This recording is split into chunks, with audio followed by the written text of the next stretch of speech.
Meus queridos, a paz do Senhor Jesus a todos. Hoje, lição de número 10, desenvolvendo uma consciência de santidade. Essa nossa lição está dividida em 3 tópicos principais, que são a perspectiva bíblica da santificação. Segundo, a santificação e seus estágios. Terceiro, o julgamento do Deus Santo. Nosso texto áureo se encontra em Hebreus capítulo 12, versículo 14, que diz: segui a paz com todos e a santificação, sem a qual ninguém verá o Senhor. A verdade prática diz que na jornada para o céu nós devemos estar conscientes a respeito da necessidade de ter uma vida santa para nos encontrarmos com o Senhor. A palavra-chave é santidade. O primeiro tópico, a perspectiva bíblica da santificação.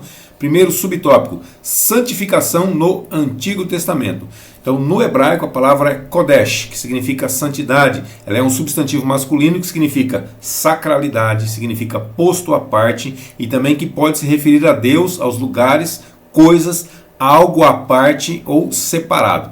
Do verbo kadash. Então, kodesh é o substantivo e kadash é o verbo. O verbo aqui, kadash, é consagrar, santificar, preparar, dedicar. Significa também consagrado, ser santo, ser santificado e ser separado. Ele aparece cerca de 469 vezes no Antigo Testamento como santidade. Por exemplo, Êxodo capítulo 15, versículo 11. Ó Senhor, quem é como tu entre os deuses? Quem é como tu em santidade, aqui a palavra, admirável em louvores, realizando maravilhas? E também aparece como coisa santa e também como santuário. Números capítulo 4, versículo 15. Havendo, pois, Arão e seus filhos, ao partir do arraial, acabado de cobrir o santuário e todos os instrumentos do santuário, então os filhos de Coate virão para levá-lo, mas no santuário não tocarão, para que não morram. Este é o cargo dos filhos de Coate na tenda da congregação.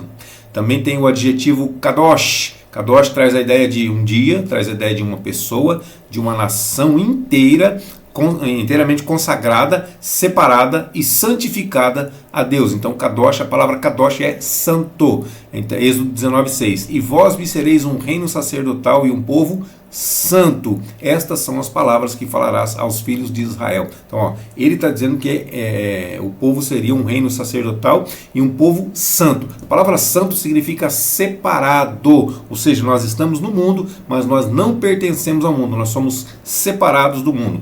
O segundo subtópico fala sobre santificação no Novo Testamento. Foi no Antigo, agora é no Novo. Então, o verbo grego agiazo, que quer dizer santificar, traz a ideia de tornar santo, de purificar ou consagrar, venerar e também ser santo. Ela tem o sentido de tornar-se puro, santificado por obra graciosa do Espírito Santo de Deus. 1 aos Coríntios capítulo 6, versículo 11 diz: e é o que alguns têm sido, mais haveis sido lavados, mais haveis sido santificados, mais haveis sido justificados em nome do Senhor Jesus e pelo Espírito do nosso Deus. Então, no Novo Testamento, a santidade na vida do crente, ela é uma obra autêntica do alto. Efésios 5:26, para a santificar, purificando-a com a lavagem da água pela palavra. 1 aos Tessalonicenses 5:23. E o mesmo Deus de paz vos santifique em tudo, e todo o vosso espírito e alma e corpo sejam plenamente conservados, irrepreensíveis para a vinda de nosso Senhor Jesus Cristo. Então a santidade, a santificação não é só no corpo, não é só na alma, não é só no espírito, mas é nos três, é no espírito, na alma e no corpo, e nós devemos preservar ou conservar. O terceiro subtópico fala sobre a santidade exigida pela palavra. A palavra de Deus exige santidade em todas as áreas da nossa vida. João 17:17. Santifica-os na verdade. A tua palavra é a verdade. Então, o cristão ele não pode ter comportamento pecaminoso, mas ele deve buscar um estilo de vida santo. Hebreus 12:14. Que é o nosso texto áureo. Segui a paz com todos e a santificação, sem a qual ninguém verá o Senhor. Então nós precisamos ser santos, ser separados desse mundo para poder ver o Senhor. Não, não é isso não. A santificação é diferente de santidade. A santidade é o ato do Senhor Jesus. a santificação é o ato do Senhor Jesus, a santidade é o efeito. Então o Senhor Jesus foi crucificado, morreu, derramou o seu sangue, pagou o preço por cada um de nós. Então todos nós que o recebemos, automaticamente nós já somos santificados. Tá claro? Aí o que é a santidade? A santidade é o efeito que isso gerou na nossa vida. A partir de então nós vamos viver uma vida separada. Nós vamos viver uma vida de santidade. Santificação é o ato do Senhor Jesus. Santidade é o efeito que gerou em nós. Então nós estamos passando a lição conforme ela está escrita, mas eu estou deixando bem claro para você o que é uma coisa e o que é outra. Às vezes vai estar escrito errado, às vezes vai estar uma palavra no lugar da outra, mas eu quero que você entenda o que é. Santificação, só Jesus pôde nos dar. Ele já nos santificou. Não é um processo, não é um processo. Santificação é um ato, o ato de Jesus na cruz que pagou o preço por nós. Santidade é o efeito que gerou nas nossas vidas. Amém, queridos? Ficou claro para você? O resumo desse tópico diz que a palavra de Deus aponta o estilo de vida santo, sem o qual nós não podemos agradar a Deus. Para agradarmos a Deus, nós precisamos obedecê-lo, seguir a sua palavra, fazer a sua vontade, seguir o exemplo do Senhor Jesus. O segundo tópico fala sobre a santificação e os seus estágios, está vendo só? Olha o que eu estou dizendo. Não é santificação, é santidade, porque a santificação é um ato, então ela não tem estágios. Mas vamos continuar na lição aqui. Primeiro subtópico, a realidade da santificação. Então a santificação ela trata de um ato, um estado, um processo, santidade, né? E pelo qual o pecador se torna santo. Romanos 6:22. Mas agora, libertados do pecado e feitos servos de Deus, tendes o vosso fruto para a santificação e, por fim, a vida eterna. 1 Tessalonicenses 4, versículos 3, 4 e 7. Porque esta é a vontade de Deus, a vossa santificação, que vos abstenhais da fornicação, que cada um de vós saiba possuir o seu vaso em santificação e honra, porque não nos chamou Deus para a imundícia, mas para a santificação. Então Deus não nos chamou para o mal, mas para o bem. Deus nos chamou para a imundícia, mas para sermos santos.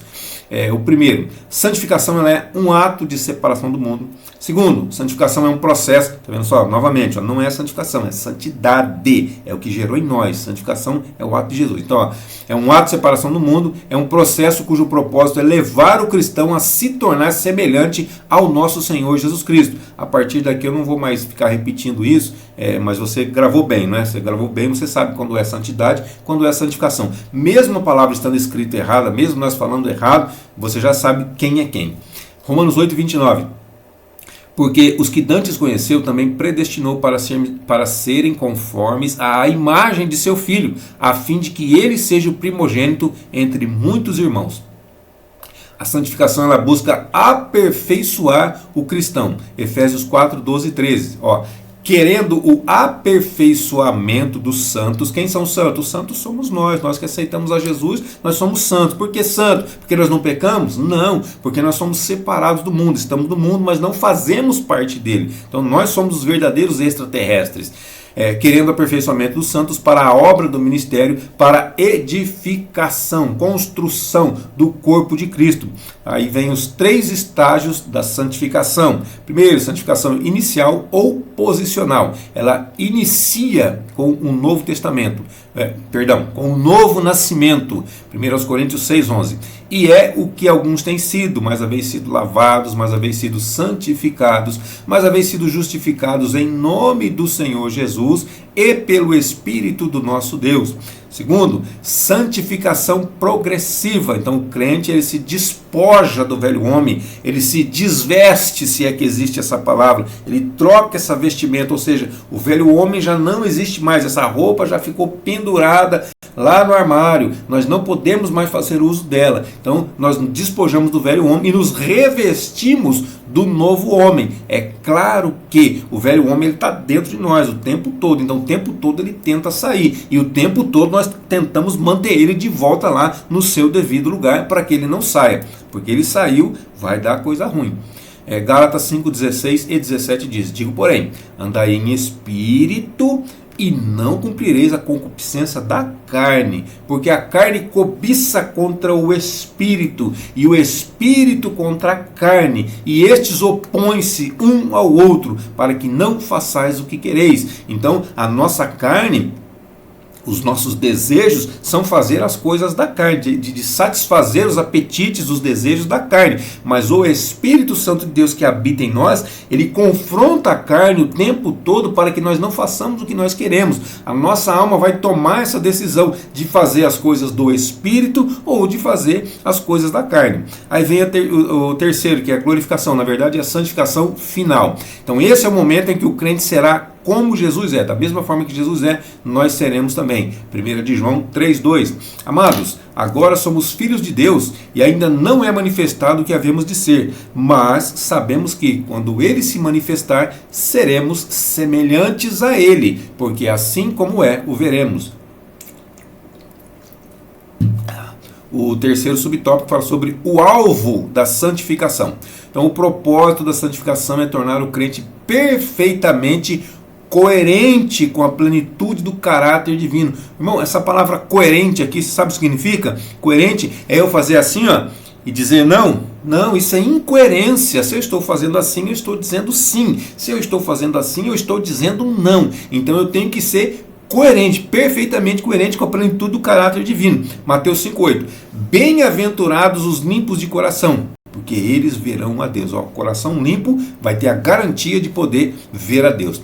Todo crente regenerado é chamado por Deus. Para quê? Para ouvir, para guardar e para praticar os mandamentos do Senhor Jesus. Ah, mas é coisa da lei. Não, mas nós não fazemos isso para ser salvo. Nós fazemos isso porque nós somos salvos. Então existe uma diferença. João 14:23. Jesus respondeu e disse-lhe: se é uma condicional, ó, se alguém me ama, guardará a minha palavra. E qual que é a palavra dele? A palavra dele está aqui. Então nós precisamos guardar essa palavra. E meu Pai o amará. E nós viremos e faremos morada nele. Olha só, faremos nele morada. Então, ó, Jesus, se nós amamos Jesus, nós vamos guardar a sua palavra. Agora, se não é uma condicional, se nós não amarmos, nós não vamos guardar a palavra dele. Nós vamos ir atrás de heresia, vamos ir atrás de outras coisas, menos da palavra de Deus.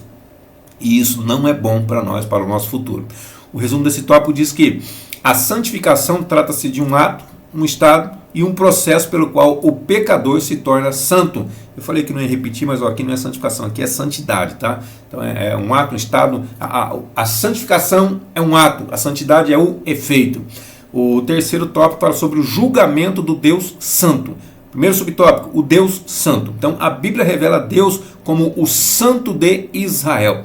Está lá em Isaías capítulo 1, versículo 4, que diz: ai, nação pecadora, povo carregado de iniquidade, descendência de malfeitores, filhos corruptores, deixaram ao Senhor, blasfemaram o Santo de Israel, voltaram para trás. Então, ó, esse é um ponto que nós precisamos prestar bastante atenção. Aquele que põe a mão no arado não pode olhar para trás, não é digno dele. Aquele que olha para trás não é digno dele. Então, ó, ele está falando aqui que os filhos de Israel, eles deixaram o Senhor, eles blasfemaram do Senhor e eles voltaram para trás. Voltar é lógico, voltar é para trás, não tem como voltar para frente, né? Mas a Bíblia deixou bem claro aqui o que eles fizeram para que nós não façamos, para servir de exemplo para nós não fazermos.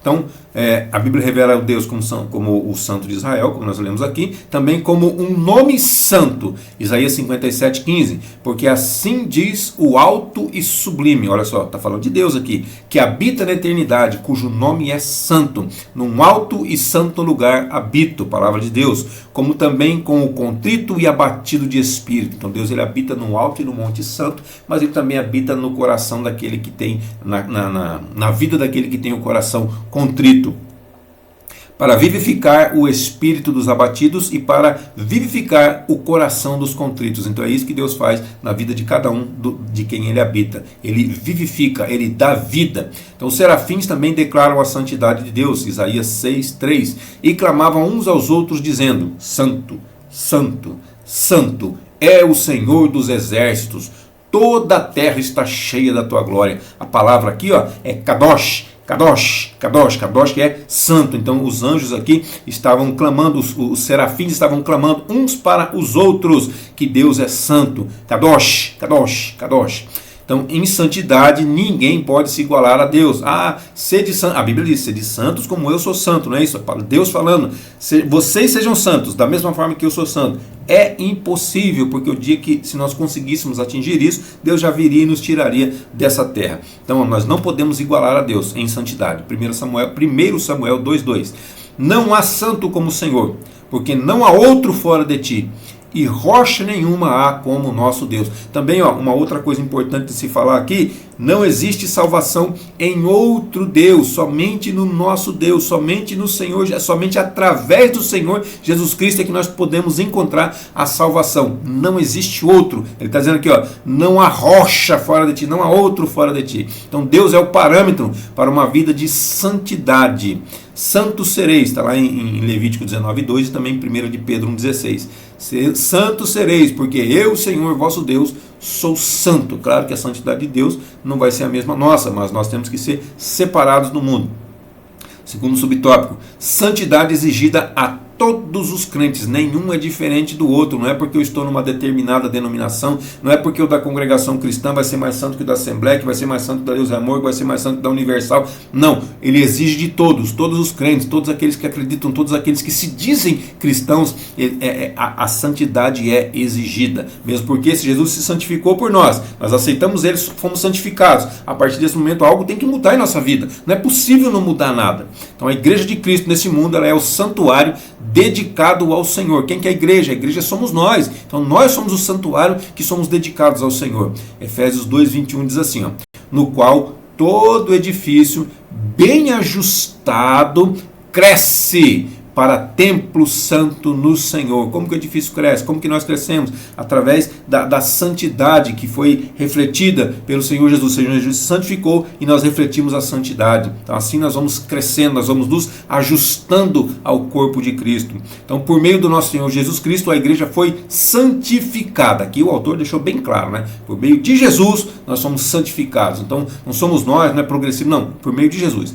Efésios 5:26-27, para santificar, purificando com a lavagem da água pela palavra, para apresentar a si mesmo igreja gloriosa, sem mácula, sem ruga, nem coisa semelhante, mas santa e irrepreensível, ou seja, que não pode ser repreendida. Então, como membros do corpo de Cristo, somos exortados a andar em santidade. Está vendo aqui? Bateu certinho, deu certinho. A palavra é essa mesmo.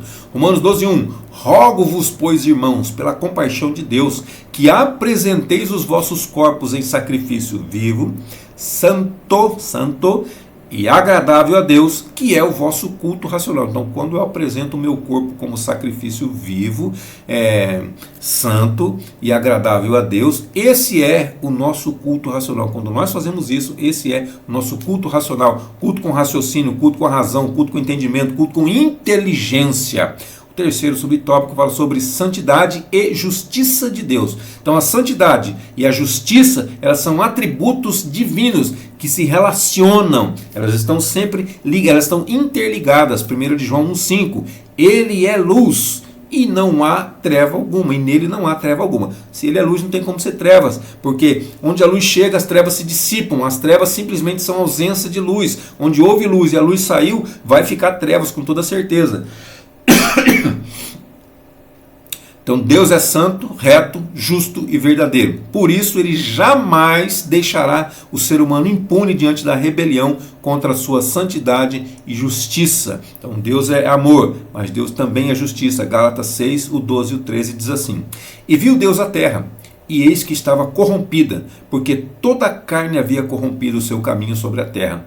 Então disse Deus a Noé: O fim de toda a carne é vindo perante minha face, porque a terra está cheia de violência, e eis que os desfarei com a terra. O resumo desse tópico diz que nenhum ser humano ficará impune diante da santidade e da justiça de Deus. Irmãos, todos nós vamos prestar contas diante do tribunal de Deus, ou do tribunal de Cristo, ou do grande trono branco. Nós vamos prestar contas diante de Deus. Então, muito cuidado com aquilo, com as nossas ações, com aquilo que nós colocamos em práticas, com aquilo que nós externalizamos. Muito cuidado com isso daí. A conclusão diz que o cristão precisa desenvolver uma consciência de santidade, de Deus, né, e torná-la como padrão de vida. Então nós precisamos, porque assim, aceita Cristo, não conhece nada, não sabe o que é certo, o que é errado, assim, sabe mais ou menos, mas aí quando começa a ler a palavra de Deus vai vendo, realmente eu estou errando isso aqui, estou pecando isso aqui, aí a consciência vai sendo desenvolvida de uma maneira santa, ou seja, de uma maneira separada do mundo, de uma maneira diferente do mundo, e isso tem que se tornar padrão na nossa vida. A palavra de Deus, ela tem que ser o padrão, nossa regra de padrão e conduta, ela precisa ser, nós precisamos colocar em prática isso daí. Então nós devemos também sempre progredir em santidade, desde o momento em que iniciamos a vida com Cristo até o final da nossa jornada, que nós não sabemos quando será. Pode ser hoje, pode ser daqui 5 minutos, pode ser daqui um dia, pode ser daqui 100 anos, eu não sei, mas vai chegar ao fim. A única certeza que nós temos é essa. E se for arrebatamento? O fim vai ser no arrebatamento. Então nós temos que crescer até o dia, enquanto nós estivermos aqui, nós precisamos continuar progredindo, desenvolvendo. 1 de João 2,3 diz assim, e nisto sabemos que o conhecemos, se guardarmos os seus mandamentos. Outra condicional aqui, não é? Então, se eu conheço a Ele, eu guardo os seus mandamentos. Se eu não conheço a Ele, eu não guardo os seus mandamentos. E nisto sabemos que o conhecemos, se guardarmos os seus mandamentos. Então, se nós guardarmos, nós sabemos que realmente o conhecemos. Agora, se nós não guardarmos, nós sabemos também, nós também sabemos, não é só nós não, todo mundo vai saber que nós não o conhecemos de verdade. Mas nós ainda não fomos apresentados a Ele da maneira como deveria. Então, os que se entregam ao pecado sofrerão a condenação eterna, pois santidade e justiça são atributos de Deus, que não se contradizem, não vai um contra o outro de maneira nenhuma. Deus abençoe sua vida, sua saúde, seu ministério, suas finanças, e até a nossa próxima aula, se assim Deus nos permitir.